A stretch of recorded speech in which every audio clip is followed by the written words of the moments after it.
Surveillance video from the lobby of a Henrietta Microtel on Lehigh Station Road Wednesday shows a woman being ripped from the front desk by her hair and punched while being dragged through the entrance by a woman deputies identify as 27-year-old Shantiana Sims of Rochester. It's at the front doors where the video shows the victim is then picked up off the ground and carried outside by who deputies say is 27-year-old Cordell Brooks of Rochester. Victim was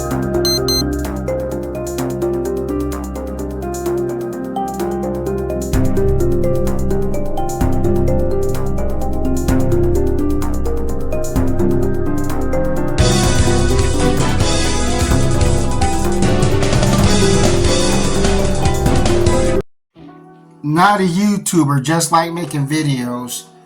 And this video, I guess I'm going to talk about what they call Brickgate. The incident where the Somali woman was hit by a brick. It's not COVID. Hit by a brick and was angered that nobody came to run to her aid. Because a guy picked up and hit her with a brick because he wanted her phone number and she wasn't going to give it to him and so forth. And then one of the witnesses, he made his video stating that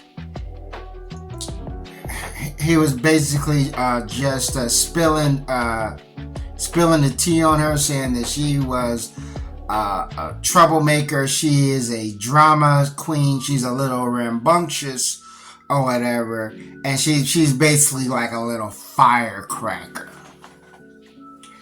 Now, you know, now that the conversation is going on, the same black men protecting black women, black men are cowards and so forth. And I tell you, we really don't need this right now. We got a very racist presidential race. The two top contenders, that's if Donald Trump doesn't get indicted, is DeSantis and Vivek Ramaswamy, Vivek. And it seems like both these guys, their steam power is just anti-black rhetoric. That's putting the battery in their back. You know, you take the Vivek Ramaswamy. You know, the Vic, people don't know this. He talked about the Jews. He stated that if he became president, he's going to take away aid from Israel or whatever. Or just cut off aid to Israel at a certain point. That triggered, you know what I'm saying, the Jewish community and others, so forth. And Vivek Ramaswamy had to backpedal. It had to be damage control. You know, so when it comes to black people, the Vic doubles down. You know, but when it comes to the Jews, he had to do some backpedal and saying that he's Jewish people's greatest friends and so forth. He got a bunch of Jewish friends, you know. So that tells you something about who has power. Black people right now are so at the bottom and so dysfunctional. You know, as I said before, we're the easiest people to pick on probably in the history of humanity. But I don't want to get too far off track here. Now going to, you know, and black men are the only men that are race of men pressured to defend. It's almost like a no-win situation. You know, I'm like, look at this situation there. Now, take that clip. The clip I showed you at the beginning of the video. It has some black woman dragging away some white girl. You know, some human trafficking thing going on. And then you had the nighttime clerk, that white guy, you know, or auditor, or whatever they say, a guy who works at the desk. He didn't do nothing. He didn't lift a finger or whatever. And I understand that as far as that nighttime clerk goes, that's not his job. You know what I'm saying? Or he doesn't want to put his own self in harm's way. If he wants to be a superhero, he might lose his job. You know, and then you seen that black woman drag that white girl and you know, then that goon showed up. That fucking grape ape goon. And, but think about it if it was in reverse. If you had a black motel, hotel, Holiday Inn or whatever at the front desk, and a black woman was being dragged out by a white woman, and then a white goon shows up and people go hysterical. First of all, I admit it's kind of hard to believe because I do feel that black women are exponentially stronger than white women.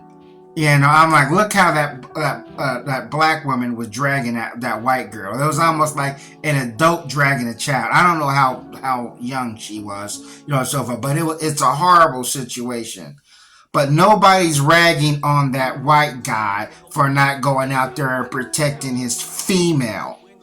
You know, and this is a clip I just came across. It's not, if it was reversed, if it was two white people dragging away a black girl, it would be viral. People would be like, oh, they're bringing slavery back, you know. And I hate to sound like those handkerchief head Negroes that always be like, hey, if it was reversed, but still, in this situation, it would be a big deal.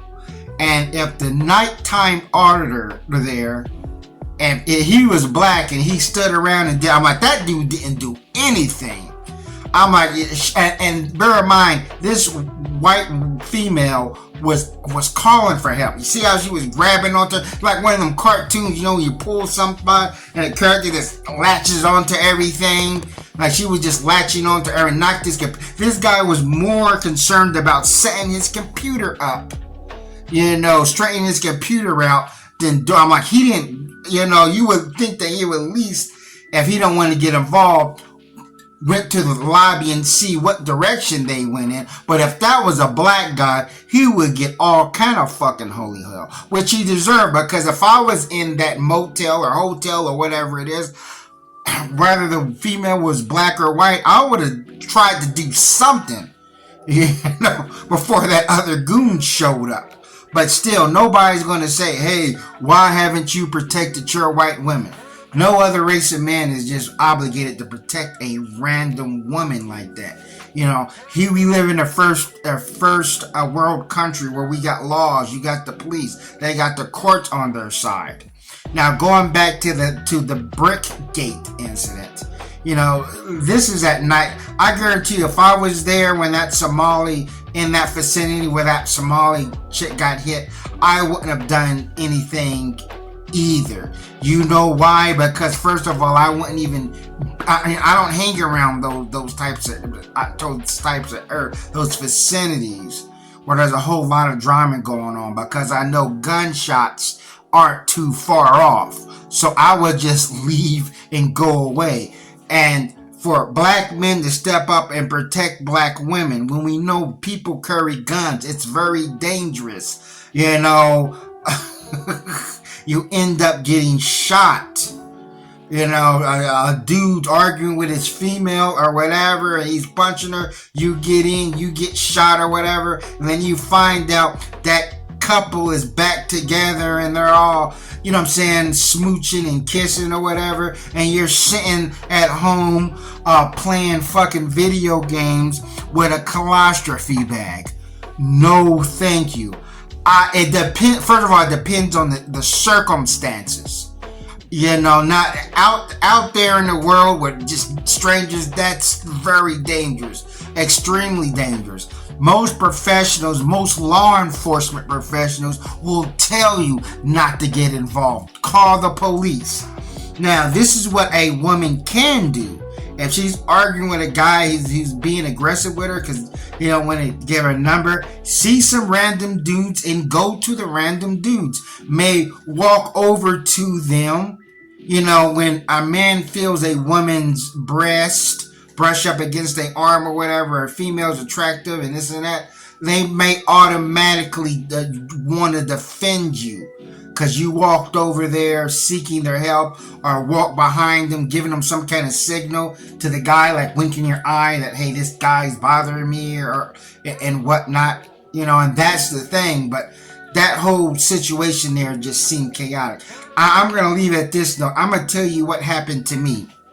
one time. We was hanging out, you know what I'm saying, in the in JD's pub, you know, it's a popular pub. And two girls who walked in fast, females or whatever. I was young at the time. They walked up to us and sat down right next to us. Me and my friend was like, woo, like Scooby Doo. And supposedly some guys walked in the bar, and they was trying to avoid these guys that just walked in to that bar.